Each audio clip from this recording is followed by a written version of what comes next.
Let's get started. Good morning, good afternoon, and good day to all the participants, depending on wherever you are. My name is Humnath Bandari. I am the ERI country representative for Bangladesh, and I'll be moderating this session. And together with me, I have Dr. Salahuddin Ahmed and Mary Ann Batas, who will be helping me in terms of moderating this session. So on behalf of the organizers, I'd like to welcome you all to this special session on securing the food and agriculture systems of Asian megadeltas for climate and livelihood resilience. This is the session of 90 minutes, and it is organized by the CGIAR research program on Asian megadeltas, which is being implemented in 5 countries: Bangladesh, India, Myanmar, Cambodia, and Vietnam. And 5 CGIAR centers are involved in terms of implementing this. So this is a joint program of ERI, CIMMYT, WorldFish, IMI, and CIP. So in today's session, the Asian megadelta is a home to more than 180 million people with the food basket, not only for those in the Asian megadeltas, but beyond deltas. And it is dominated by the different production systems, especially rice, aquaculture, fish, and other production systems. But it faces many climate challenges, climate and other livelihood and other challenges. So the Asian megadelta is implementing different research, scaling, and other innovations to improve the livelihood and resilience in the in these 5 countries megadeltas. So different CGIAR centers are implementing this different research programs. So in today's session, we'll be talking about this experience from basically, although 5 countries, we'll be talking the experience from 4 countries. And we have organized this session in terms of 2 structure. One is mostly the case studies, field experience from Bangladesh. And other component is the South-South collaboration, where we'll be sharing the experience from India, Cambodia, and Vietnam in terms of technology extension, different digital solutions, women empowerment, women and youth empowerment. So these are the different innovations and experience. We'll be talking about that one. So without further ado, we have 5 presentations. So the first presentation will be from Bangladesh. So we have the 5 presentation. Dr. Amjad Babu and Dr. Manoranjan Mandal will talk about the Bangladesh case. Mr. Sao will talk about the Cambodia case. Dr. Nozomi will talk about this Vietnam case, and Dr. Dhiman Burman will talk about the India case on different technology innovation. So I'll not go in terms of summarizing this one. We want to hear more from them. And then in terms of structure, we will have a video presentation. First, the speaker will talk briefly about the title of their presentation, and we'll have a video display. And then again, the presenter will talk about this, summarize the video and other experience. So with this short background, I would like to request the first presentation, Dr. Amjad Babu and Ansur Rahman Tipu from CIMMYT, who will talk about women-to-women climate information service model. Can it de-risk the smallholder farmers and microfinance? So let's hear Dr. Amjad and his team. So the floor is your side, Dr. Amjad, and time is 15 minutes. Thank you. Thank you so much, Humnath. I'll not take much time because I have to play a video. Good morning, everybody. My name is Amjad Babu. I'm agriculture economist working with CIMMYT. We all know about the climate change, its impact on millions of farmers. And there is a requirement of timely availability of weather forecasts and related advisory to millions of farmers. So one of the solutions which we are always talking about is digital solutions. Yeah, okay. So we are talking about digital solutions, but the issue with the digital solutions or criticism is how to reach, marginalized farmers, also women, especially who are not having smartphone or even, money for purchasing internet access, data and infrastructure issues. But we are trying to document here a co-innovation that I call a women-to-women digital service provider model, which we attempted to experiment in Bangladesh. And we want to share the experience with you. We have collected a lot of data, but now we are not presenting it ourselves, but we are asking the beneficiaries and the stakeholders to express themselves. So we recorded a video and I'm going to play it. After the video, I'll just make a small summary statement.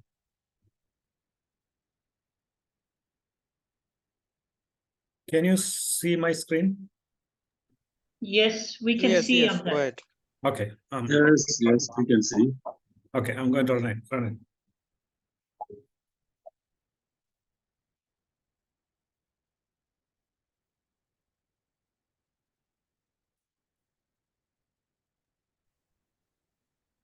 Amjad, no sound yet.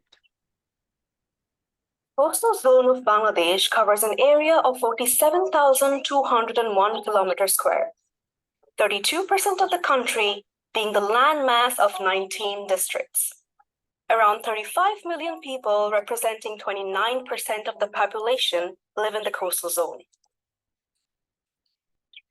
Coastal zone is the region where land, ocean, and Yes, we can hear. Thanks.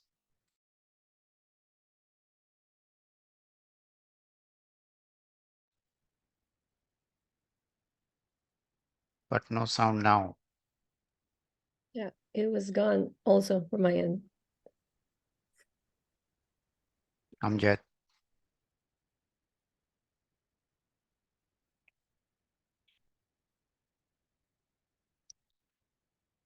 Amjad, no sound.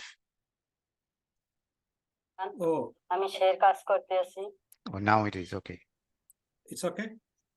Coming back, I guess. যখন খেতে যাইতাম তখন দেখতাম যে আবহাওয়াজনিত কারণে ফসল It's okay. নষ্ট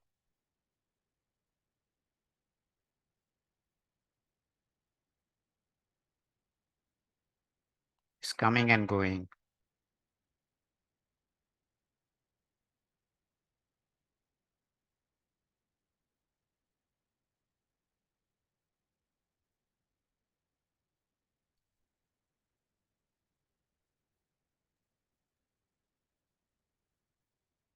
We are not hearing any sound, so perhaps you can try to unmute yourself.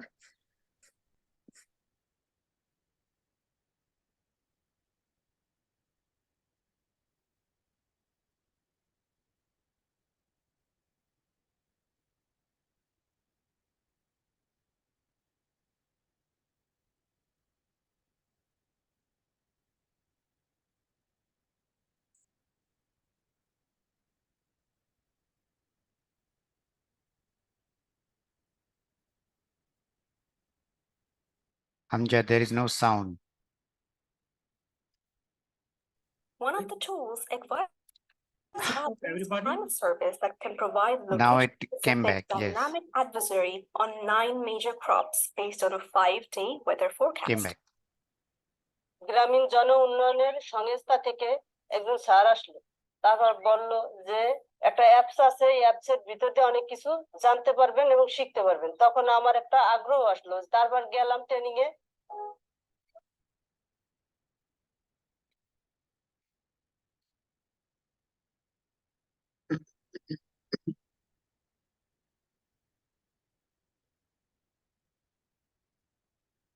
এই ট্রেনিং নেওয়ার মাধ্যমে জানতে পারলাম অ্যাডভাইসলি অ্যাপস এর মাধ্যমে রোদ বৃষ্টির আগাম খবর কেউ পাওয়া যায়। Here, the question is how an app-based climate advisory service can reach farmers, especially the marginalized farmers without smartphones. So a women-to-women digital service provider model is tested with borrowers of microfinance in South Bangladesh, who cultivated mung bean and boro rice in the 2023-24 Rabi or winter crop season. চিমিট Bangladesh এবং গ্রামীণ জনউন্নয়ন সংস্থা মূলত একটি পদ্ধতি আবিষ্কার করেছে, যেটাতে হচ্ছে আমরা কিছু লিড ওমেন ফার্মারকে আমরা সিলেক্ট করবো এবং পাশাপাশি তাদেরকে প্রশিক্ষণ দিয়ে এই অ্যাপ সম্বন্ধে জানাবো। ওই প্রশিক্ষিত লিড ওমেন ফার্মারেরা আপনার হচ্ছে যাদের স্মার্টফোন নাই তাদেরকে বিভিন্ন ফোন কলের মাধ্যমে তাদেরকে আবহাওয়ার পূর্বাভাস গুলো তাদেরকে জানিয়ে দিবে। কৃষক যারা তারা আমার কাছে ফোন দেয় এবং আমিও তাদের কাছে ফোন দিয়ে জিজ্ঞাসা করি যে মুগ ডালের কি অবস্থা। বলে যে এখন মানে বৃষ্টির দরকার, যখন সে ডাল বোনে তারপরে কয়েকদিন পরেই চারা যখন গজায় তখন একটু পানির দরকার হয়, কিন্তু পানি পাইতেছে না। যদি খরা খরা ভাব দেখা যায় তাহলে পানি সেচ দিয়ে পরে খেতে দিতে হবে। তারা বলছে ঠিক আছে। যখন আবার কোনো সমস্যা দেখা দেয় চারা গজানোর পর, তখন বলি যে সার বা ঔষধ দিতে হবে পোকায় ধরলে, তখন তারা আমার কাছে ফোন দিয়ে জিজ্ঞাসা করে, তখন আমি এই পরামর্শ দিই তাদেরকে। সে আমারে পরামর্শ দিচ্ছে যে এই সময় যদি কাজ করো তাহলে ডাল ভালো হবে, ডাল পাকলে উঠলে তুলবা, যদি বৃষ্টি হয় ডাল নষ্ট হয়ে যাবে, তাহলে ডাল নষ্ট হওয়ার আগে তুলিয়ে ঘরে নেও।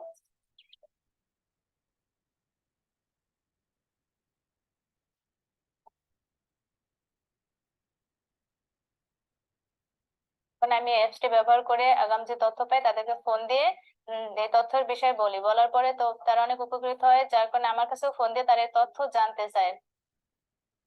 This pioneering initiative involved 120 female microloan recipients, with 60 boro rice and mung bean farmers benefiting from regular weather advisories, while the other 60 served as a control group with no access to this information.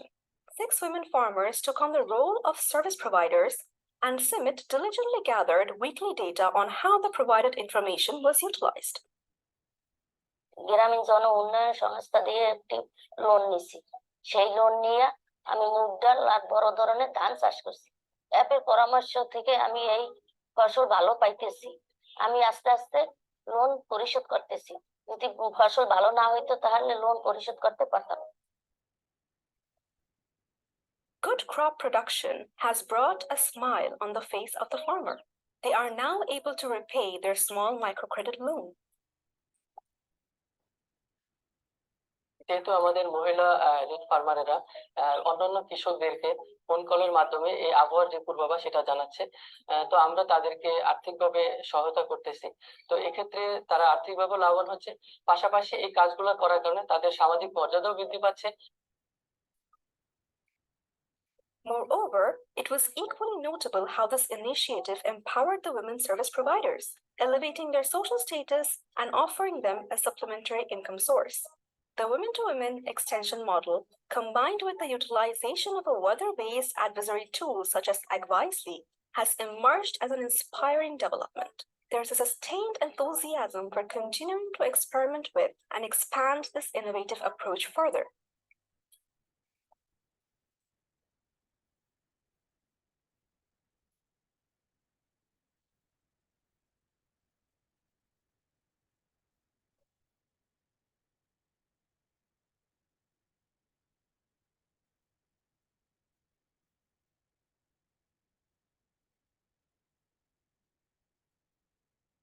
Okay, I hope most of the time you heard the audio, right? Or there was any disruption? There was, but it's fine. I think the main part was okay. Okay, thank you. Yeah. I think so too. For the other presenters, you should not mute while video is on. I didn't know that, so that's why it got disrupted in the middle.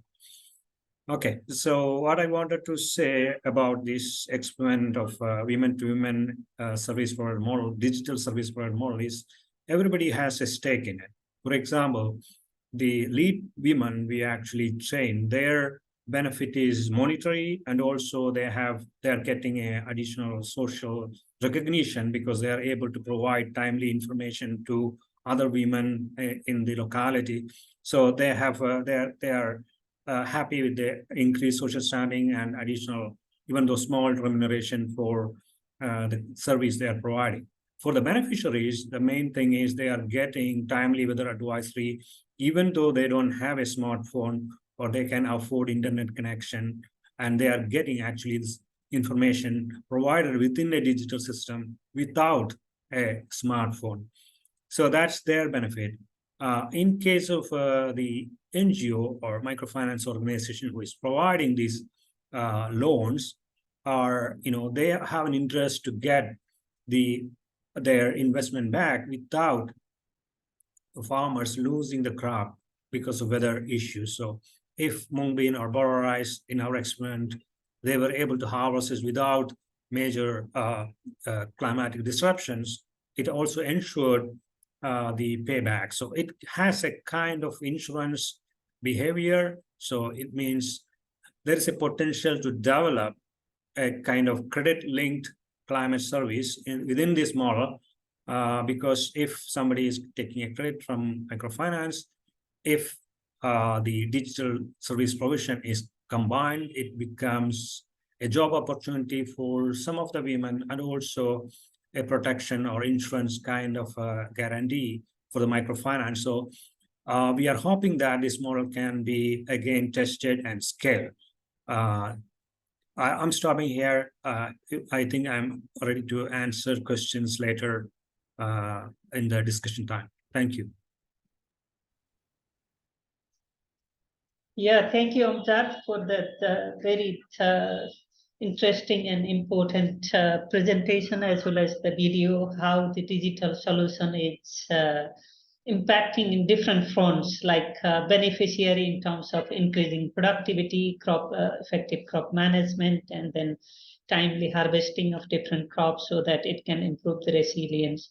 Also, it helps in terms of women entrepreneurship, and also linking in terms of credit to the beneficiary, so that there is option to recover the microfinance and improved income. So that's very, very important and interesting. Humnad, if you allow me, I want to tell one more point, because why we set it through the microfinance is because we have to provide it without external support in the long time. So there is a potential of building business models, because if the microfinance is able to recognize its importance as an insurance mechanism or substitute mechanism, I call, then it can also lead to sustainable benefit.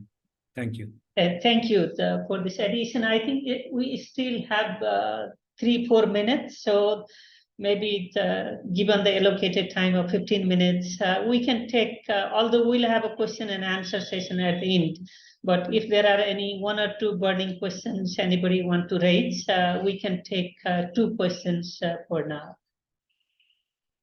If anybody would like to ask any questions. Otherwise, we'll have a detailed question and answer session after all the presentation.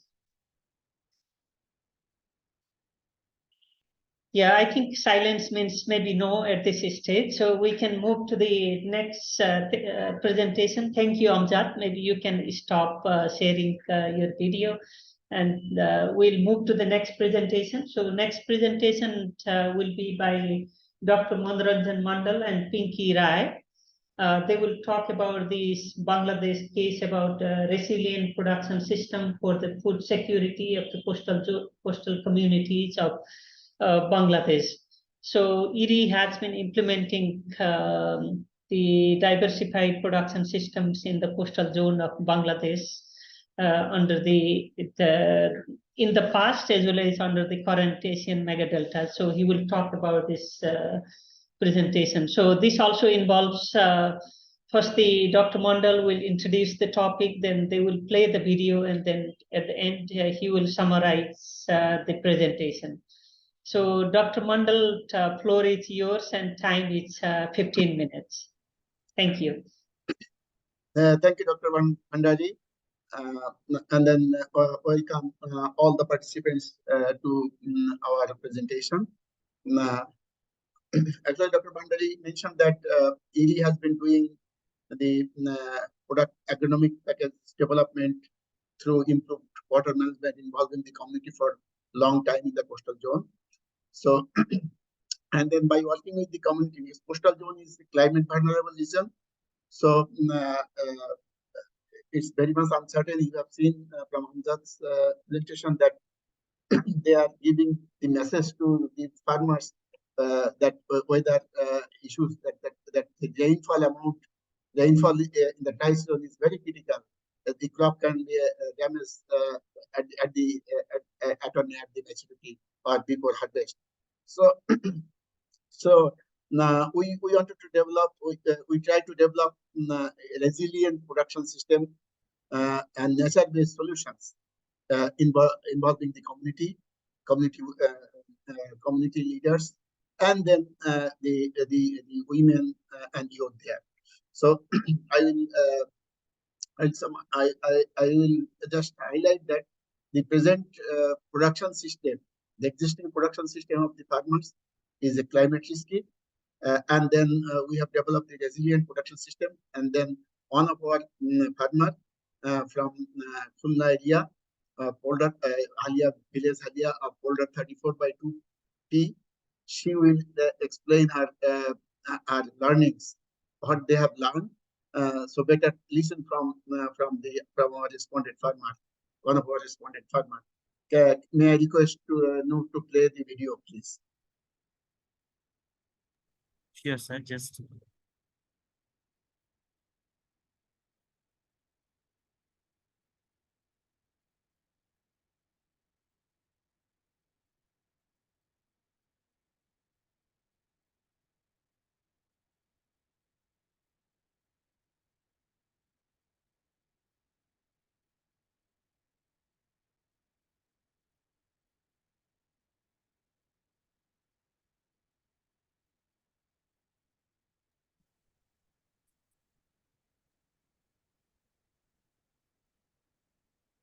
is it playing now?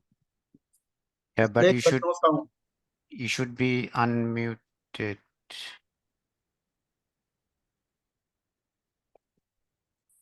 Now?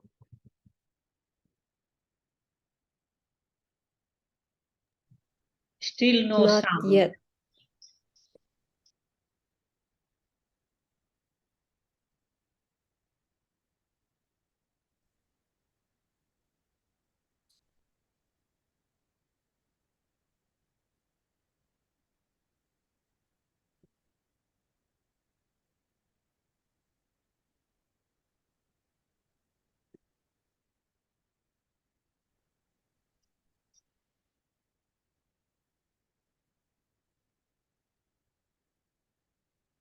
Is it now? Are you now hearing? No sound yet. I think no sound, yeah.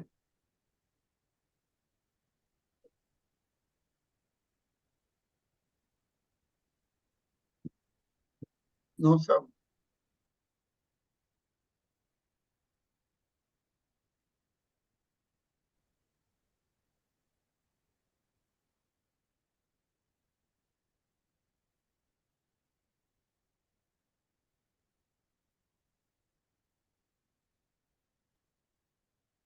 No sound yet.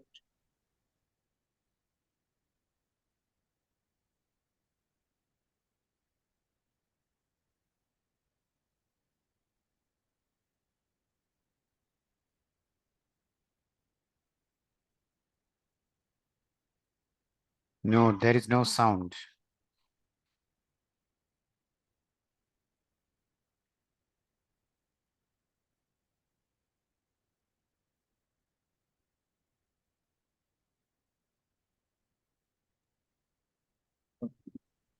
Sorry about the technical issues. Just with request, a few seconds to wait, and we are trying to download it and play it. I think from the drive there is some technical issues regarding the sound.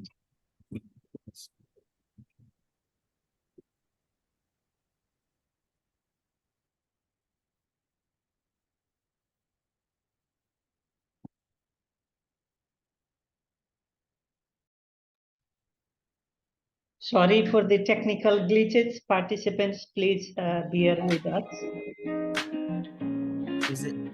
Is it audible now? Yeah, Yeah. now we can hear.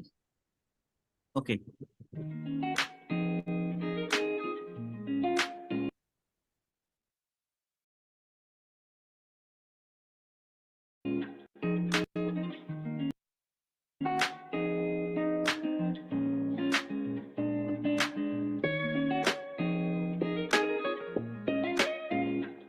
আমরা 2016 সালের আগে আমাদের এখানে জমিতে বড়ান ধানের চাষ হতো। বড়ান ধানের জীবনকাল ছিল অনেক বেশি। জীবনকাল বেশি থাকায় আমরা দ্বিতীয় কোনো ফসল উৎপাদন করতে পারতাম না। আর যদিও বা দু একজন চেষ্টা করতো তিল চাষ করতো, কিন্তু সেটা ঝড় বৃষ্টিতে নষ্ট হয়ে যেত। তো 2016 সালের পরে আমাদের এখানে সিল ফোল্ডার প্রকল্প আসলো। আসার পরে আমাদেরকে তারা বিভিন্ন রকম ট্রেনিং দিল। ট্রেনিং দেওয়ার পরে তারা বলল সঠিক পানি ব্যবস্থাপনা হলে আমরা অধিক ফসল উৎপাদন করতে পারবো। সঠিক পানি ব্যবস্থাপনার মাধ্যমে আমরা ওই বছরই উচ্চ ফলনশীল জাতের ধান চাষ করি এবং খুবই ভালো ফলন পাই। ধান কাটার সময় হলে আমাদের এখানে জোনের দাম অনেক বেশি হয়, তাছাড়া অনেক সময় জোন পাওয়াও যায় না, যার কারণে আমাদের ধান কাটতে অনেক অসুবিধা হয়। তখন সিল প্রজেক্ট আমাদের একটা মেশিন দেয়, যেটা দিয়ে আমরা সহজেই ধান কাটতে পারি। আর এটা খুবই হালকা হওয়ায় আমরা মহিলারাও এটা চালাতে পারি। আর এটা চালানোর একটা বড় সুবিধা হলো এটা ঘন্টায় 1 বিঘা জমি ধান আমরা কাটতে পারি। আর তাছাড়া এটাতে যখন আমরা ধান কাটি তখন ধানটা সারিবদ্ধভাবে পড়ে, আর সারিবদ্ধভাবে পড়ার কারণে আমরা 1 থেকে 2 রোদ দিয়ে এটা বাড়িয়ে আনতে পারি। তাছাড়া এটার আরও দুটো দিক আছে। আমরা যে মহিলারা এই মেশিনগুলো চালাই তা থেকে আমরা কিছু ইনকাম করতে পারি।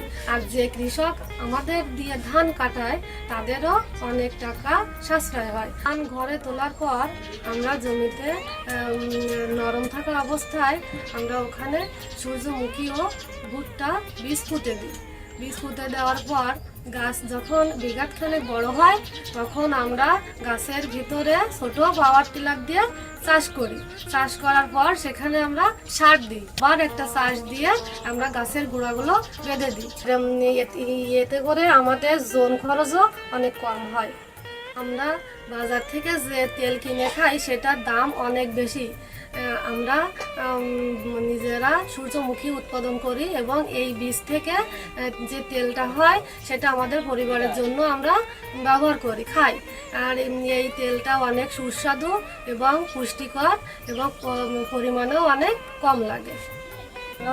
হাঁস, মুরগি, গরু, ছাগল এবং মাছের খাবারের জন্য ভুট্টা চাষ করি। আর এ থেকে আমরা বাড়তি যে ভুট্টাটা থাকে সেটা আমরা বাজারে বিক্রি করি। সিল প্রজেক্ট থেকে আমরা বিভিন্ন ধরনের প্রশিক্ষণ পাই।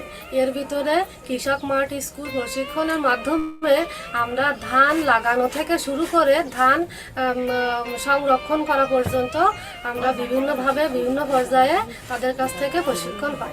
ধানেও যে দস্তা থাকে এটা আমরা জানতাম না, এটা আমরা জানলাম চিল প্রজেক্টের প্রশিক্ষণের মাধ্যমে। তখন থেকে আমরা এই ধান উৎপাদন করে আমাদের পরিবারের পুষ্টির চাহিদা আমরা পূরণ করতে পারি। চিল প্রজেক্ট আমাদের উচ্চ ফলনশীল ধান উৎপাদনে সহায়তা করেছে, যার ফলে আমরা আমাদের খাদ্য সংকটও দূর হয়েছে। তাছাড়া আমরা জমিতে 2 ফসল উৎপাদন করতে পারছি, জন্য আমরা যেমন উপকৃত হয়েছি, এমন আমাদের গ্রাম ছাড়াও যদি পাশের 2-1টা গ্রামেও এরকম ধরনের উদ্যোগ নেওয়া হয় তাহলে পাশের আমরা যেমন উপকৃত হয়েছি অন্য কৃষকরাও লাভবান হবে। এবং এই প্রজেক্টকে আমাদের পক্ষ থেকে অনেক ধন্যবাদ।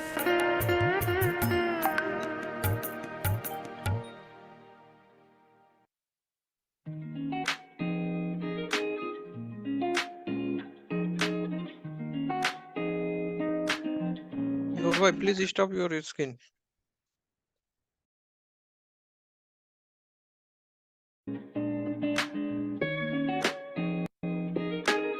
Yeah, Noor, please stop the video. Sorry, I am trying. আমরা 2016 সালের আগে আমাদের এখানে জমি Yeah, thank you. Dr. Mondal now would like to summarize. Okay. Thank you, Noor, to manage this video to play. And I hope, although it is in the local language Bangla, but I hope you have seen the video and then you got some idea. We have some also English caption, but let me explain that in the coastal zone. So what she mentioned that in that area they used to grow traditional rice from August to December, and then a dry season crop sometimes from February to May. But often the crops are damaged by pre-monsoon rain or cyclone in the later half of May when the crop is at maturity. Our previous speaker, Dr. Ramjan, explained that the advisory is very important to save the dry season crop. So, so what we did that we recognize that the wet season rice is taking much longer time in the field. That's why the dry season crop is moving towards the cyclonic pre-monsoon period. So we introduced the high yielding variety of rice, which is shorter duration, 4-month duration. But for that you need to manage water, because the coastal zone, the average land elevation is around 1 meter above sea level, and the rainfall is 200 millimeter, 2000 millimeter per, and most of the rainfall fall during July to June to October. So inundation of 20 to 50 centimeter is a common inundation in the coastal zone.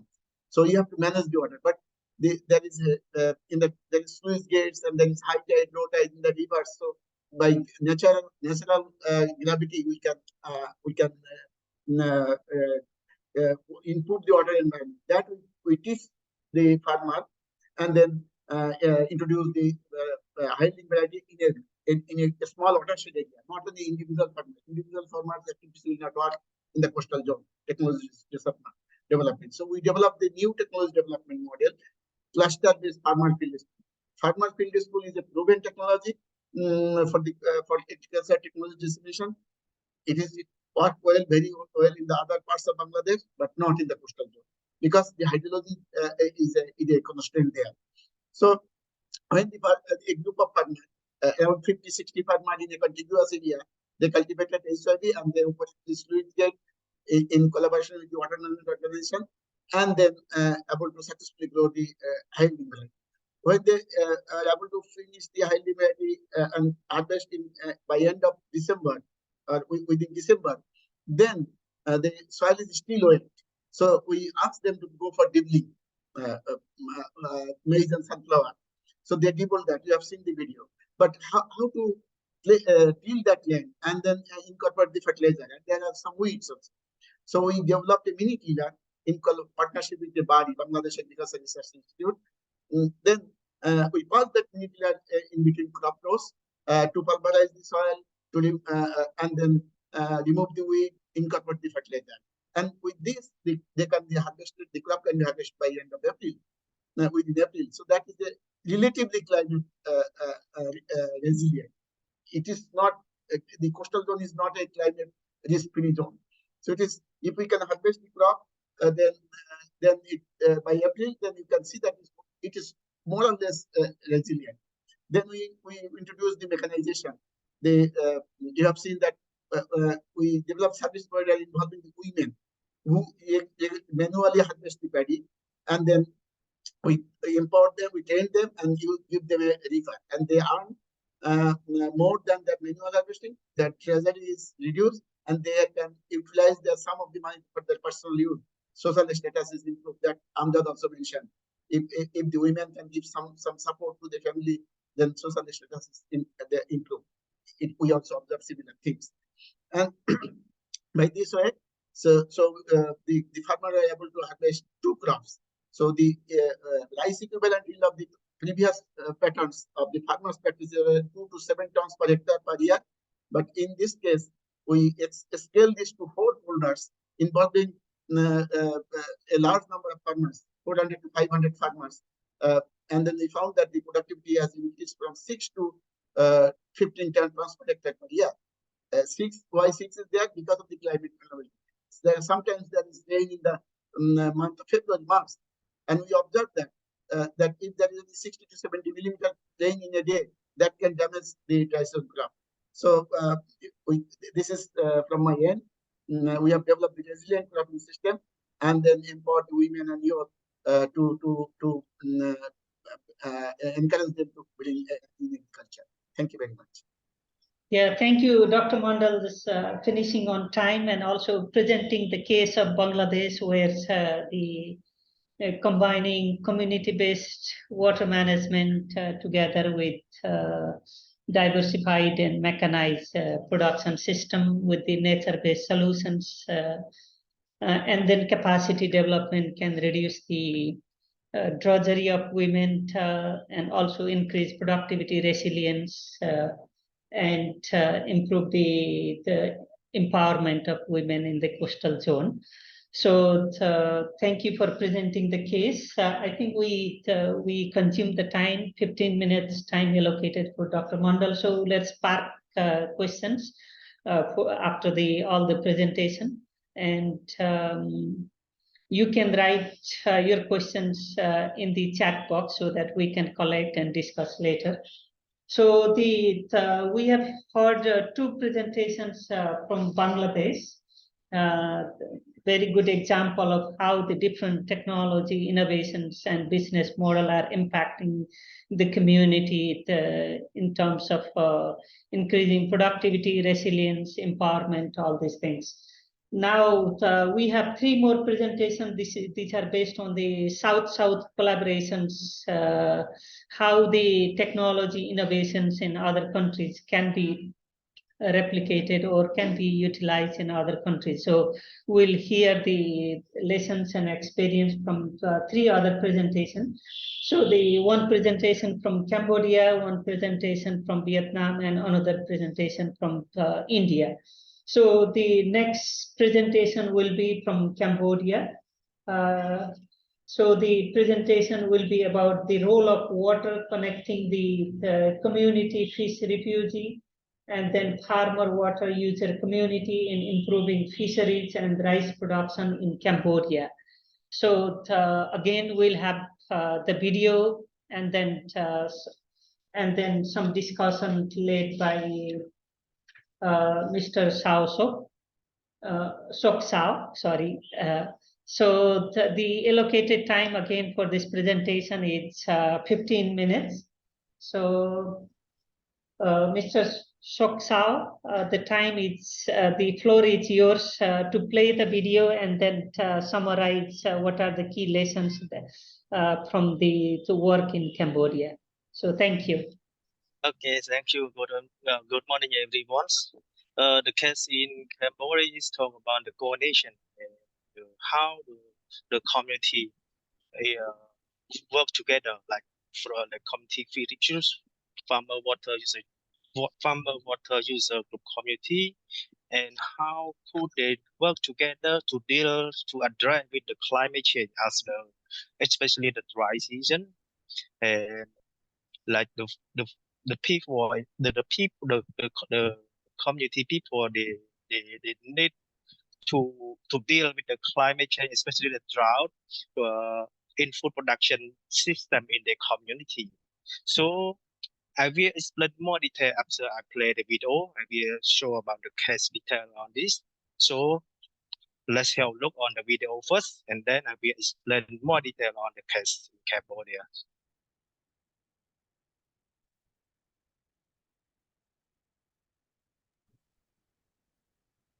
So you will play the video, right?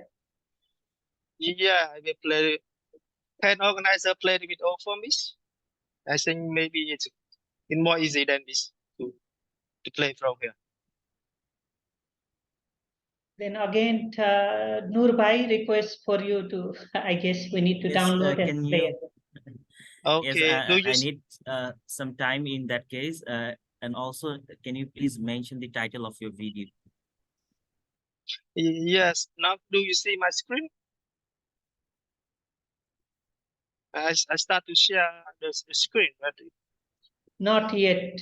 Not yet. We I can don't know. see your screen. It's not working. I try to share the screen, but Could you please tell what is the title of your video? okay. The title of the role of community field issues in improving resilience.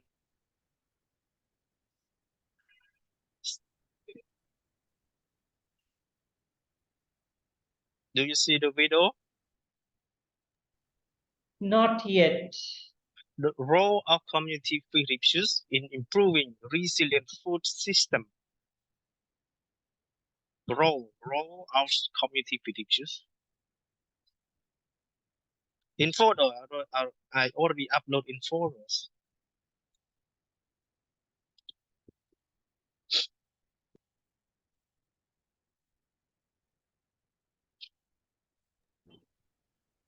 Noor, are you downloading the video? Yes, Okay, I just found. Is it the role of community fish? Right, Something. right. Yeah, Okay. right. Okay, just I'm on it. Just why it's not allowing me to share the screen? I don't know. Habib Bhai, can you please make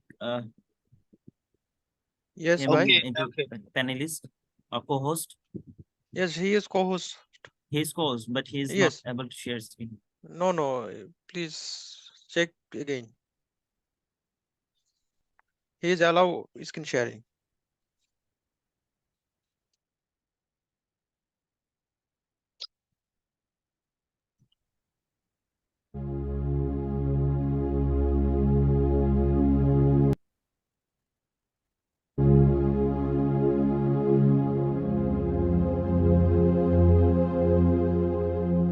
Is it audible now? ធ្លាប់ជា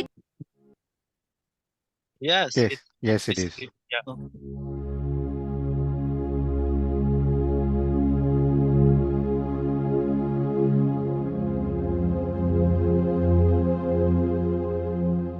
បឹងរៀមធ្លាប់ជាកន្លែងផ្គត់ផ្គង់អាហារក្នុងទឹកដ៏សំខាន់មួយដូចជា ត្រីក្តាមខ្យងកង្កែប ដែលជាប្រភពអាហារដ៏សំខាន់របស់ប្រជាជននៅក្នុងឃុំកកោះ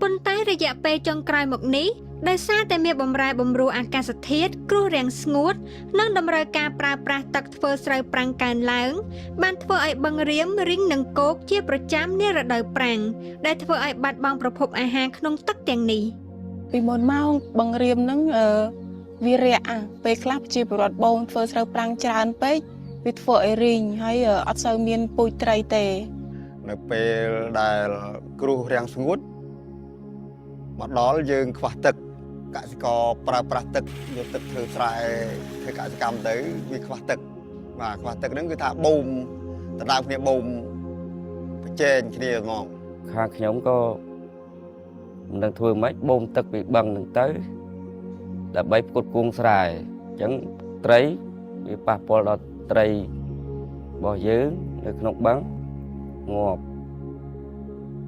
ដោយមើលឃើញបញ្ហាទាំងនេះសហគមន៍បានស្វែងរកការគាំទ្រដើម្បីកាត់បន្ថយបញ្ហាទាំងអស់នេះតាមរយៈការស្នើដោយប្រជាជននិងអាជ្ញាធរមូលដ្ឋានអង្គការ World Fish និងខណ្ឌរដ្ឋបាលជលផលបានផ្ដួចផ្ដើមគំនិតក្នុងការបង្កើតស្រះជម្រកត្រីសហគមន៍នៅឆ្នាំ 2021 ដែលមានគោលបំណងបង្កើនមេពូជក្នុងបឹងរៀមតាមរយៈការធានាឲ្យបាននូវការរក្សាទឹកនិងត្រីមេពូជ ព្រមទាំងអនុញ្ញាតឲ្យមេពូជទាំងនោះអាចចរាចរទៅពងកូននៅក្នុងប្រព័ន្ធវាលស្រែនៅរដូវវស្សាដែលជួយឲ្យកសិករអាចនេសាទត្រីក្នុងប្រព័ន្ធនោះបានច្រើនជាងមុនស្រះជម្រកត្រីក៏ផ្ដល់ទឹកដល់ការស្រោចស្រពស្រូវប្រាំងផងដែរ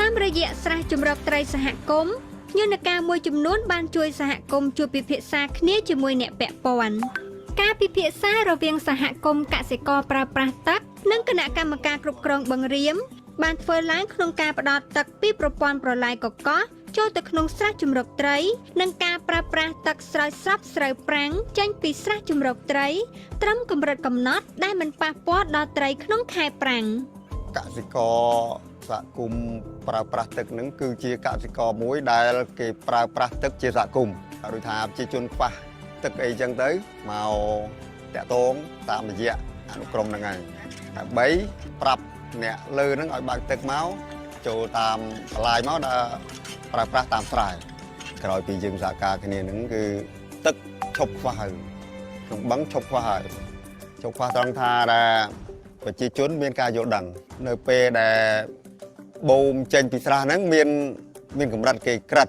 ដល់បូមដល់កម្រិតហ្នឹងដល់កម្រិតក្រិតហ្នឹងគឺប្រជាជនឈប់បូមហើយបាទឈប់បូមហើយស្នើទឹកពីលើមកបញ្ចូលថែមទៀតដើម្បីឲ្យយកមកប្រើប្រាស់ឲ្យបានគ្រប់ពេលបង្រៀមអត់តាន់បង្កើតស្រះសហគមន៍ខ្ញុំរកត្រែបានទេពេលឥឡូវនៅពីបង្កើតស្រះសហគមន៍មករកបានជាងមុនច្រើនមានអារម្មណ៍ថារំភើបស្បាយផលប្រយោជន៍គឺពិតជាទទួលបានដល់ប្រជាពលរដ្ឋទាំងអស់នៅក្នុងសហគមន៍ចាទី1តាក់ទងទៅនឹងកសិករដែលគាត់ធ្វើស្រែគឺគាត់មានទឹកអាចធ្វើស្រែ2ដងទៅ3ដងក្នុងមួយឆ្នាំហើយនៅក្នុងស្រែរបស់គាត់នឹងក៏មានត្រីនៅក្នុងនឹងដែរសហគមន៍ស្រះចម្រោកត្រីគឺគាត់មានទឹកហើយមានត្រីអញ្ចឹងត្រីនឹងកើនឡើង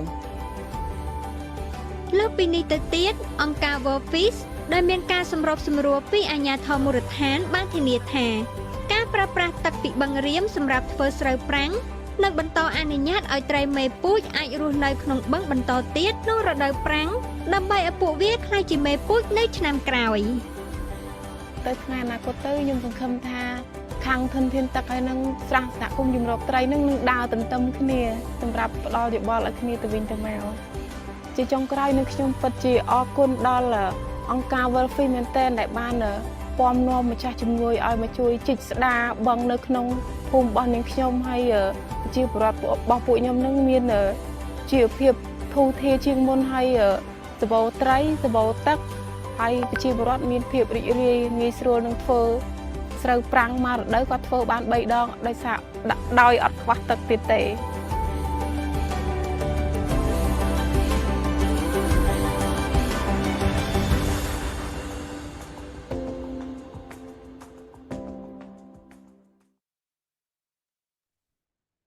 Yes, it's time for me to summarize on videos.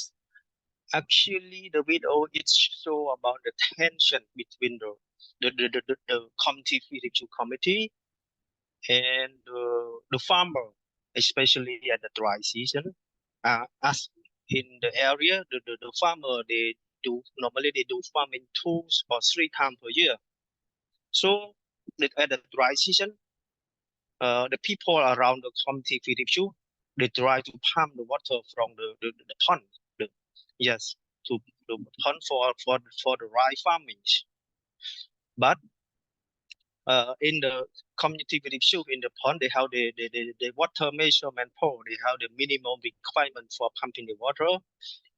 And so when the water level decrease under the minimum level, the community feeding committee not allow the farmer to pump. So it has made have a tension between the group, these 2 groups. Actually, the pond it connect to the large irrigation scheme from the upstream to the downstream, and so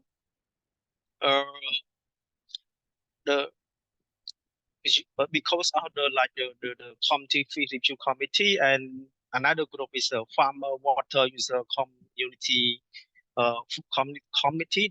They actually they don't speak each other, bring the issue, put on the deck, discuss together, and how to address the issue.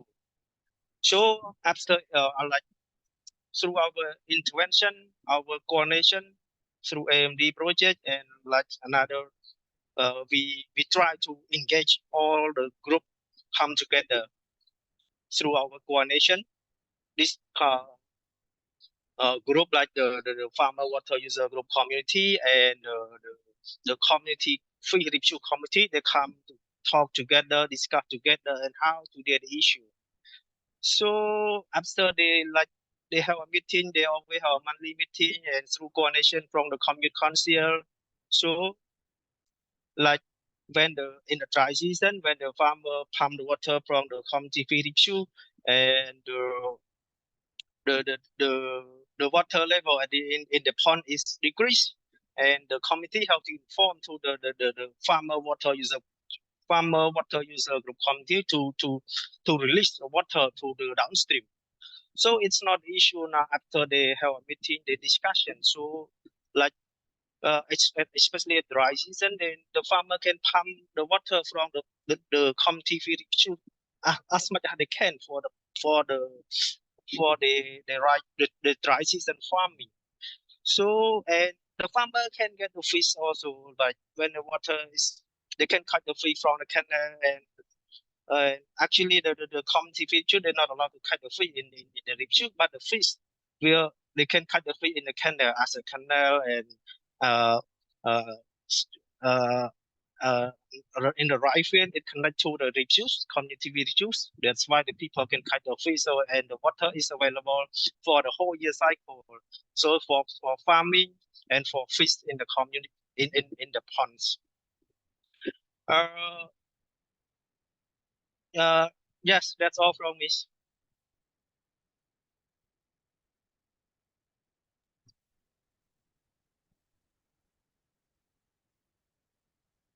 Yeah, thank you very much for the nice presentation, Mr. Saosok. Sorry, I'm in terms of pronunciation, whether Saosok or Saosok. Sorry for the okay. Saosok is the correct spelling.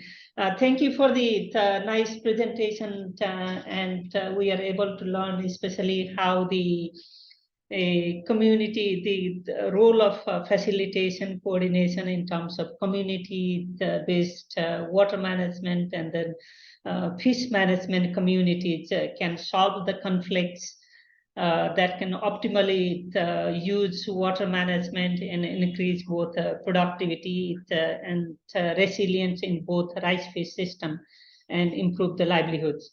So this is one of the contribution how AMD is coordinating and facilitating. This is one kind of institutional innovations, what we can say, the coordination and then working with the community can solve conflicts and improve productivity, resilience. Thank you for the nice presentation. I think again, we already consumed the allocated time, so we'll park any questions. We got some questions, we'll park for the after all the presentation. So the next, we still have two presentations. So next presentation is from Vietnam by Dr. Nozomi. She will talk about the saline tolerant potato and sweet potato production in the rice cropping systems in the Mekong Delta. So again, she will play the video and then summarize some of the lessons from this field work experience. So Dr. Nozomi, the floor is yours and time is 15 minutes. Thank you. Thank you, Bandari. I don't have videos. Can you see my screen now? Yeah, we can see the screen. Okay, that's great. So, hi everyone. Today I introduce some innovations applied in the Asian Megadelta region related to sweet potato and potato, which are considered as climate resilient crops. We joined the Asian Megadelta initiative for this crop innovations from this year, so we still don't have the success story of the video like others. Okay. So there are 4 innovations applied in Bangladesh and Vietnam. So we are learning from lessons from Bangladesh and to try to apply it in other contexts like Vietnam and future in Cambodia. So we have 4 innovations. One is potato zero tillage, no plowing using rice straw mulch. And the second one is saline tolerant potato varieties. And then third one is rice sweet potato crop rotation systems. And last one is a community nutrition scholars. So let's start from potato zero tillage. So in Bangladesh, more than 30% of the cultivable land is in the coastal area. In Kharif season, local Aman rice varieties and also some hybrid varieties are grown. After harvesting Aman rice, most of rice remains fallow, and rice straws are left in the field and burned, causing carbon emission issues. There are several reasons why the fields remain fallow in the winter, like late harvest of local Aman rice, or difficult to tillage, short winter season to put other crops, and soil salinity is quite high in the winter season, lack of fresh irrigation water, and poor drainage conditions. So we introduce potato production in this window, small window, by sowing potato immediately after rice harvesting in the moist soil without plowing, which enable production in such difficult conditions and challenges above mentioned. So this method has triple advantages. As compared to a conventional method, potato can be planted immediately after harvesting rice without plowing. Therefore, it does not disturb the soil structure, resulting in increased soil fertility, high carbon stocks, or let's say less carbon emission, and less soil erosion, and less input runoff. It also reduces weed effect and irrigation, as well as minimize environmental damages. So lastly, this zero tillage method reduces labor and the cost of cultivation significantly. So this is the photo of our demonstration field using 424 households plot last year funded by GIZ. Based on this, we are going to scale this season, cropping winter season, with Asia Mega Delta initiatives. So this method also has some gender implications. Less labor intensive means more opportunities for women to be involved in, and thereby increased notions of ownership and control of harvested product, which are mostly used for home consumption. This figure shows women's involvement. As you see, women are involved in most of activities, from seed preparation to even pest and disease management. It also helps households with shortage of male labor due to migration during the winter season, because women can handle by themselves most of activities. The second innovation is saline-tolerant potato varieties. So SHIP has 3 varieties with salt and heat tolerance. In Bangladesh, we collaborate with Bangladesh Agricultural Research Institute and Bangladesh Agricultural Development Corporation and the private sector, Spring Seed Company, who are producing seed of those varieties. So in Vietnam, we tested 10 potato varieties in coastal Mekong region, Sok Cham province, this year. And in this case, we have to do tillage because of the heavy rains. So tillage with rice mulch. And yesterday we harvested potatoes. And out of 10 varieties, 3 varieties are really promising in such a stress condition with heat and wet conditions. So we are going to select those varieties for the next cropping seasons. So the third innovation is rice sweet potato rotation, which is not very common in Mekong regions. It's common in northern part of Vietnam for some particular reasons. So this figure in the left of the map of sweet potato production in Mekong region of Vietnam. This region has the largest production of sweet potato in Vietnam with 14,000 hectares with productivity of 30 tons per hectare. In the largest production province called Binh Long province, around 20% of sweet potato producers already do crop rotation with rice. There are many areas in this region who grow rice for 2 to 3 seasons, or as you see, rice. So we expect that sweet potato can well fit with this rice sweet potato cropping systems.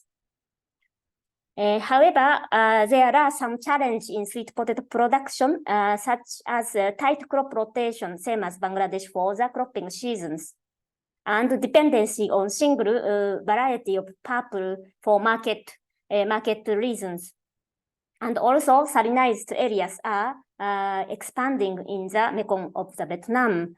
An emerging disease of sweet potato foot rot is currently a huge issue. So technical solution to address those challenges to introduce sweet potato, we are trying short maturity varieties of 95 days. And this can very well fit in the cropping system. So currently 2,500 seed has been sent from ship Lima, Peru, and already germinated. So we are going to test this variety in the region of Mekong in Vietnam first, and then Cambodia potentially.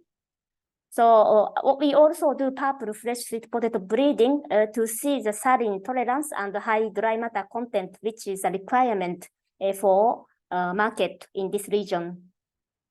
Then we will establish rice sweet potato crop rotation model to mitigate disease risks. And also we introduce mechanization because rice is already mechanized. So we talk with mechanization companies if we can adapt that mechanization to sweet potatoes. So this innovation is started in this year, and some result will come up in the end of this year to next year. We see potential in both Vietnam and Cambodia. So last innovation we introduced is a community nutrition scholars. International Potato Center really commit gender equality to ensure that women directly benefit from our interventions. So we train young women as community nutrition scholars who provide education programs on nutrition, hygiene, and child care. Also, we distribute sweet potato vines and vegetable seeds to grow them in home gardens by women themselves. So in southern Bangladesh, women have a control of production in home gardens. To take advantage of it, we directly distribute vegetable seed and sweet potato vines to women. Our study shows that women increase knowledge and confidence, and children are better fed and cared through this program. Isabel asked a question in the first presentation about women's empowerment. For this project, we have the paper published from qualitative assessment of women's empowerment, how they benefited. So in summary, our innovation target following impact areas. First is climate adaptation options for resource-constrained households and also carbon emissions. For nutrition, we target household food security and children's nutrition through the orange sweet potatoes. And for gender, women's empowerment. Thank you. Thank you, Nozomi, for the very nice presentation about how the potato or the rice potato systems can improve climate change adaptation, as well as the mitigation, nutrition, and women empowerment, presenting the examples from Bangladesh and Vietnam. So very nice presentation. Again, we'll keep the questions towards the end. So the final presentation we have is from India. Dr. Dhiman Burman will talk about how the land shaping technology for climate resilience in salt-affected coastal zone in West Bangladesh. So he will have a presentation, and I'm not sure if there is any video or not. If there is one short video, yes. Oh, okay, there is short video. So it also combines both video and presentation. Again, we are the time allocated is 15 minutes. So the floor is for you, Dr. Dhiman.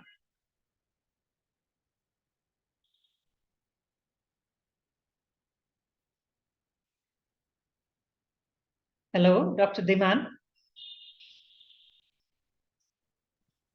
Oh, sorry. Yeah. Can you hear us? Yeah, Okay. yeah. Can you? Yeah, thank you. Yeah, okay. Thank you. First, I'll present introduce the technology, and I have. Yeah, would you please all- put in the presentation mode? Yeah, Like- I'll put. Okay. Okay. Thank you. There is short video. I request the organizer to download that video. After this presentation, you can play that one. It's a. Yes, I would like there to, is no before you name of starting, that video. can you please name the video title? There is so no that- name of that video.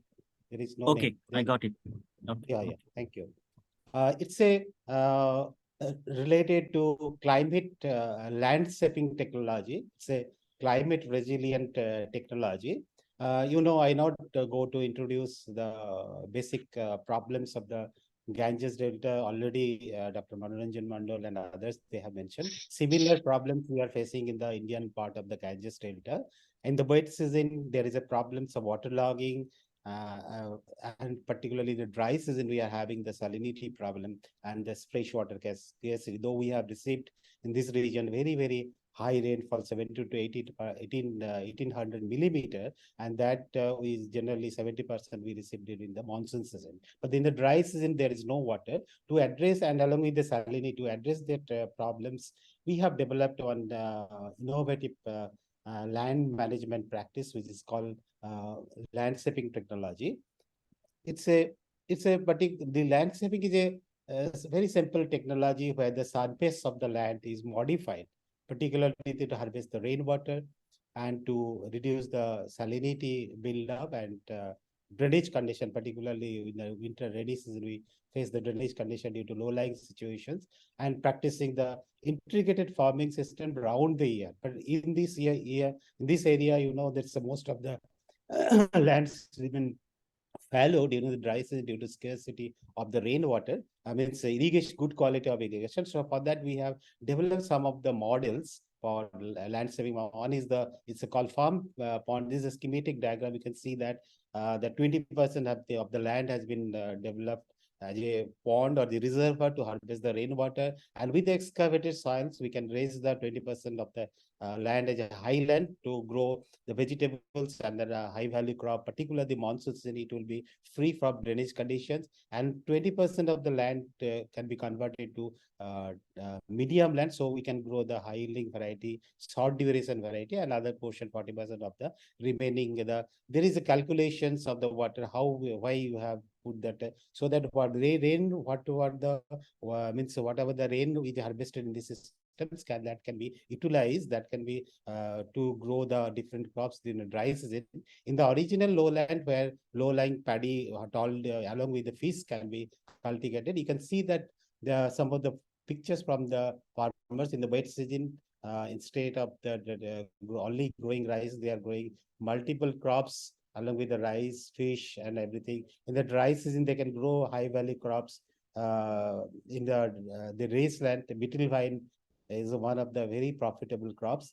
And whatever the water is stored in the pond, if they can go for the drip irrigation or some pressurized irrigation system, particularly solar power renewable by taking the renewable energy, so that they can be utilized more. They can be more area can be covered with the harvested rainwater. Another model is that deep furrow and high ridge, where 50% of the land has been converted to alternate ridge and furrow. This is the dimension of that, and 50% area will be remain as such. But all the cases in the deep furrow or farm pond, there will be the boundary of the farmland will be raised, so that there will not be any ingression of the water, or if there is a high fall or high rainfall in that case, and fish should not go out of the systems. That's why. And this is the schematic diagram of that deep furrow. This is the picture of the wet season and dry season, where you can see in the channel they can store the water in trenches they can store the water, they can grow the fish, and with this water they can grow rabi crops, particularly in dry season. It's very easy to irrigate the crops. With that, they can multiple crops can be grown, diversified crops along with the fish. So it's very profitable. Another is the paddy compassion. This is the model of that, where some of the land has been converted to deep trenches for harvesting the rainwater and growing the fish along with the original lowland where rice will be grown. In the wet season, you can see that fish and rice is grown. In the periphery where the dikes with the excavator salvage made, there can be grow the vegetables. In the dry season, they can, with this harvested water, they can grow. So that main advantage of this, that there is a reduction of the salinity. Some picture you can show in the red line, it's a there is no control condition where there is no landscaping has been declared. There is a high salinity problem throughout the year, but whenever we convert the land in the profile, salinity profile, and then the surface of the water, there is a reduction someday because of the continuous covering of the crop there, and due to storage of the rainwater, stress water, there is no capillary rise of the brackish water that is very near to surface. That is also one of the cause of the developing salinity in our coastal region. So this technology has been implemented very large area. In our experience, that with this implementation of this technology, that monocropped area, particularly this is very 80% area of our area is a monocropped area, that the cropping intensity can be increased up to 240 or more. And with the harvested water, there is a capacity of harvesting water. There, it may be 1,400 to 5,000 cubic meter, and that can be used for the growing the rabi crops and employment. There is a lot of scope of employment generation. 1.6 times we have our calculation is shows that, and there is a more income generation 6 to 9 times, particularly when they are growing the only monocrops, rice crop, particularly kharif season. There is a very low income for this, and during the dry season there is scarcity of the rainfall. There's a scarcity irrigation water and the salinity problem. They are not able to grow the second crop. So, but in these systems, they grow. They are taking the multiple crops, even high value crop, vegetables, then the fruit crops and all these things. So, with the harvested water, they can grow 80% more area in the dry season, and there is salinity reduction 40 to 60% is there. And we have analyzed in the systems the water productivity, water footprint, and greenhouse gas emission. Every cases there is a high water productivity of the system is very high, and there is less water footprint, and the greenhouse gas emission of the system compared to the rice or monocrop rice systems is very low. So in that case, it can be we can tell that it's a climate resilient technology. And I already told that it addressing the challenges of land degradations, particular salinity, that can be avoided, and drainage congestion. When we are raising the land, we can avoid the drainage condition, particularly in the monsoon season, and we are creating the water reservoir in the system. So water is available for the dry season, and it's a very productive systems, and the income generating and employment generation is there in the systems. And definitely it's a financially viable. And we have seen that the payback period of the system is 1.4 years only. But initial major problems of adoption is that particularly marginal and small resource poor farmers, initial investment may be high. That's why they are sometimes they are not able to implement that one. If there is some incentives from the government or something, that it is already started by converging the other government policies that their farmers are doing that one. So it's a very profitable systems for that system. And another is that you know that in the core coastal area there is some problems of acid surface, and that is generally we found very nearer to surface, around 30 centimeter or 40 centimeter below the surface. In that case, they cannot go for that land farm pond technology where we are excavating the pond or creating up to 3 meter depths. In that case, they have to go for the other system. These type things are has to be take into consideration for implementing the different technology. That's why according to the farmers' need, we have developed this technology is not like that has to be implemented very large area. Even the small area, less than hectare or 0.5 hectare area is very profitable. We have seen that we have different categories of farmers they have implemented, and there is every farmers are they getting the means high income from that. So thank you very much, and I request to play the this video for that. We can listen the experience of the farmers.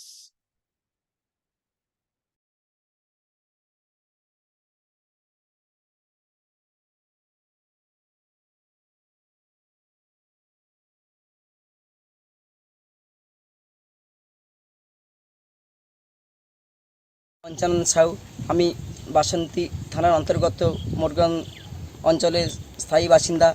আমি আগে আমার বাবার সাথে চাষবাস করতাম। এখান থেকে আমাদের চাষবাস করে এক ফসলি চাষ করতাম। ল্যান্ডস্কেপিংয়ের মাধ্যমে করার জন্য আমার ল্যান্ডস্কেপিং করার পরে এখানে আমার থেকে ইনকামটা বেড়েছে। আমার বাবার প্রায় 7 বিঘা জায়গা আছে, সেই 7 বিঘার জায়গার উপরে আমি ল্যান্ডস্কেপিংটাই করেছি। করার ফলে আমার এখানে বহুফসল চাষ, বহুফসল বলতে আমি এখানে খারিফ মরশুমে আমি চাষ করি উচ্ছে, শশা, ঝিঙা, এছাড়া রবি মরশুমে চাষ করি। এছাড়া খারিফ মরশুমে আমি বরবটিও চাষ করি, বরবটির সাথে বেগুন, শীতের বেগুন চাষ করি। এছাড়া টমেটোর চাষ করি। এছাড়া আমার এই ল্যান্ডস্কেপিং করার ফলে যে জমি যে নোনাটাও দূর হয়ে গেছে, এবং ল্যান্ডস্কেপিং করার ফলে যে আমার যে জলে যে সমস্যাটা আমি সংরক্ষণ করে জলটাকে রাখার ফলে আমার যে বোরো ধান আমি প্রায় 2 বিঘা জায়গার উপর বোরো ধান চাষ করছি। সেই বোরো ধান চাষ করে প্রায় বছরে আমি প্রায় 2 বিঘা জায়গার উপর থেকে প্রায় আমি 40 বস্তা ধান আমি পেয়ে থাকি। এছাড়া যে শীতকালে যে টমেটো চাষ করার সময় যে জলের সমস্যাটা হয়, সেই জলের সমস্যাটা আমার দূর হয়ে গেছে।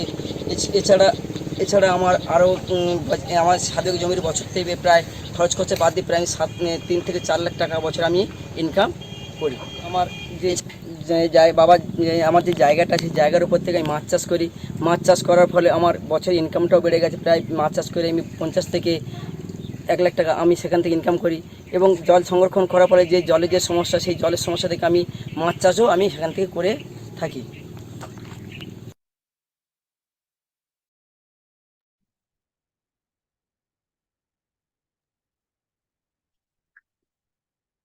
You are on mute, Dr. Burman. We Okay. cannot. You can see that in the farmers field, how the farmers are growing the multiple crops instead of only monocrop rice. It's a very profitable system, and there is a climate resilient system. Thank you very much.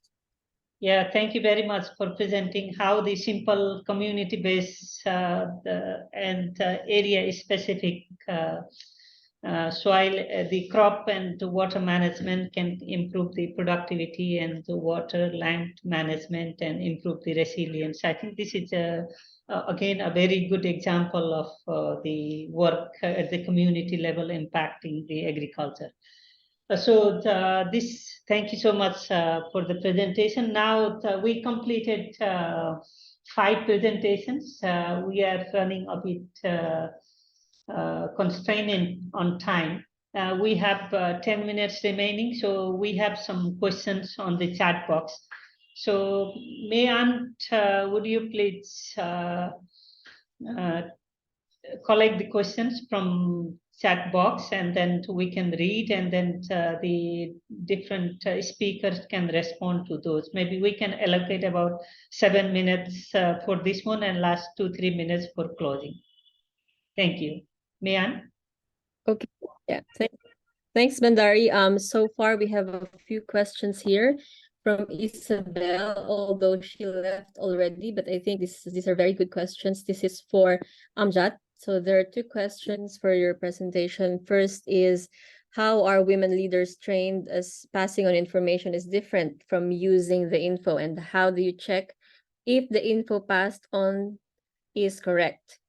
And second, have you considered assessing change in women's empowerment for the women leaders, as it was mentioned that they are getting socially and financially recognized? Yeah, Amjad, over to you. Can you hear me? Yes, we can hear Amjad. Okay, so I will just shortly explain how the women farmers were trained. That was first question. So I should explain also a bit background here, because we have this Agwisely mobile application in Bangladesh where we are receiving grid-based forecast from Bangladesh Meteorological Department, and we have a system that is searching for biological thresholds of multiple crops within the forecasted data. So, for example, temperature, rainfall thresholds, we have defined the system. So the algorithm is actually looking for the threshold levels in the next 5-day forecast. Once it is breached, then it will automatically generate advisory. So for the women, the farmers, when we are training, we thought it's better CIMMYT is not directly training them, because first we will train the microfinance partner for sustainable reasons, and this microfinance trained persons will go and train the lead farmers. That was the modality. So CIMMYT directly trained. But from the users' perspective, it's very simple in the sense you have to, in the mobile app, you have to select the location where you want forecast for, and then once you tag the location, it's fixed there, and then these updates, it's updated every 3 hours. The system is dynamic. So what you need to do is to check for the crop of your interest and also the stage of that crop. So you will see the temperature forecast, rainfall forecast, humidity forecast for next 5 days, and also if you select the crop and crop stage, then you will get advisory.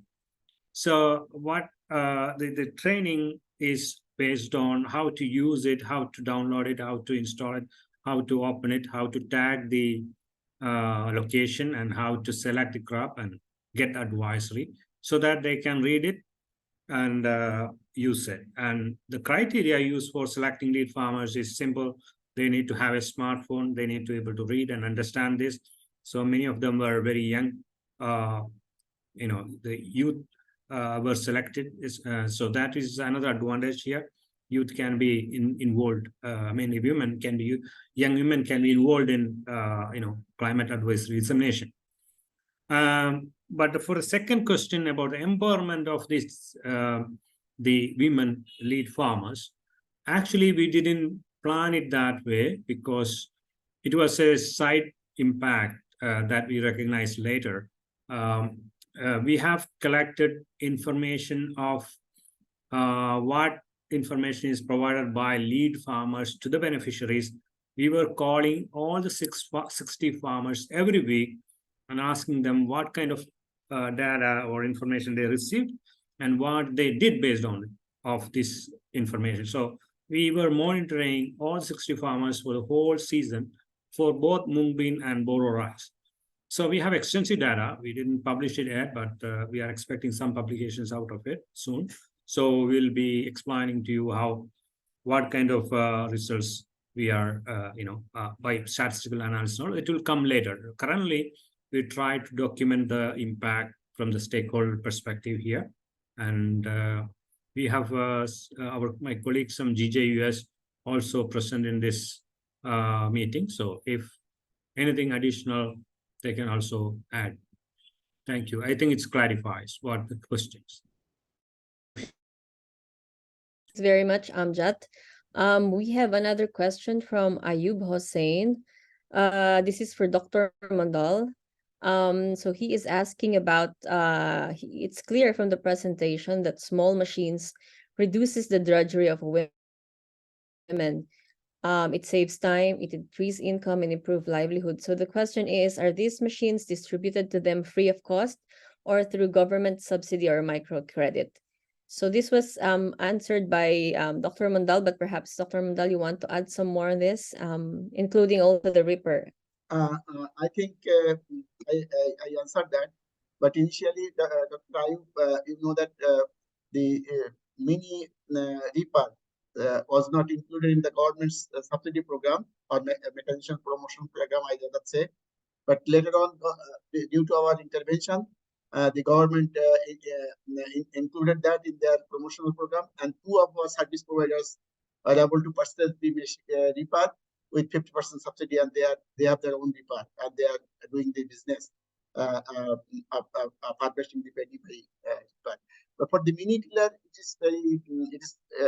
it's less costly. Still, farmers can buy around $500. So that farmers can afford probably. And then if not, we also requested the BAE to Department of Agriculture Extension to include that in their agriculture promotion mechanization promotional program. They are thinking positively. Thank you. Thanks, Dr. Mandal. There is not a question, but a comment from Mike, tester of WorldFish, for Dr. Diman, that the system you describe is similar to the Cambodian community fish refugia and ancient fish maize fish systems practiced in Mexico. And he shared a link for more information. And then another question from Amjad for Sao. How can you ensure the sustainability of the fish refuge? Sao, over to you. Yeah. Okay. How could we maintain the sustainability of the community feeding? Actually, the community feeding, they have the like the committee in the community. They work on as a volunteer to support the community feeding. They have a patrolling, they have a fundraising to support the fundraising from the community people to do some intervention activity to support the community feed issues. And they also the committee also join the monthly meeting with the community council member to raise the issue, because in the commune level they have the monthly meeting, and normally the committee always attend the meeting with the commune council to mention about the issue and ask for support from the commune council for the community feed issue in the community. And they are also have support from another stakeholder in the in the area that we were able to they work together with another committee farmer water user group committee. They work together, and so they can handle with the climate change, and they help they can get some intervention together to address the issue in the community.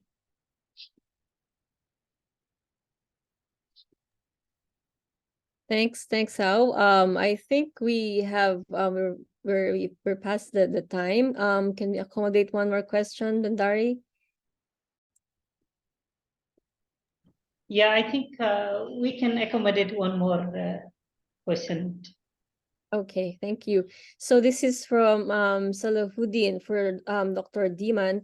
You mentioned about the adoption of the technology by small farmers, but can you tell the major challenges of the technology if we want to scale up it widely across the coastal area? And if I may add, I'm also curious about the implications for this on labor. So can you tell us more about the challenges, labor challenges? Definitely. One of the major challenges if the fragmented lands for the small holding farmers, that is one of the constraints.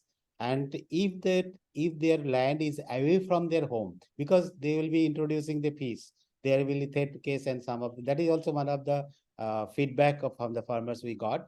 And initial investment, definitely I already told, though payback period is very, very less, 1.4 to 1.5 years. But initial investment may not be feasible for all the cases for the farmers to introduce that. But whatever the model that I have shown, that can be adjusted according to their requirement. If they were suppose one farmer is having 0.3 hectare of the land, very small, if they interested only for go the vegetables, so they can go for the region farrow system of technology. Like that, according to their choice, they can go. That already I have seen that experience, but some of the challenges is there already mentioned. And acid sulfate I already mentioned. If it is very nearer to surface, then they should not go for this landscape. When we exposing the acid sulfate of a soil to arable condition, there will be more problems. That's in that case, we generally ask to avoid those, go for this landscaping. These are some of the technology, but it's a overall, it's a very, very profitable technology. Thank you very much. All right. And does it require a lot of labor at first? Or that's part of Labor requirement is there, particularly in a home. They are having the labor, but they don't have the work. They used to go to migrate for the search of the labor. Definitely, what if they invest the labor from the outside also? Though we have seen that it's a very profitable. That is there. Definitely, though in that mechanization is very much required in the system.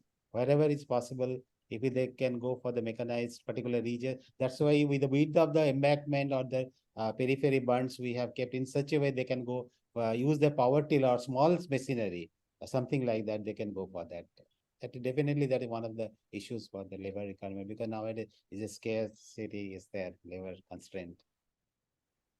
Yeah, we know. Thanks, Dr. Diman. It was such a very rich discussion.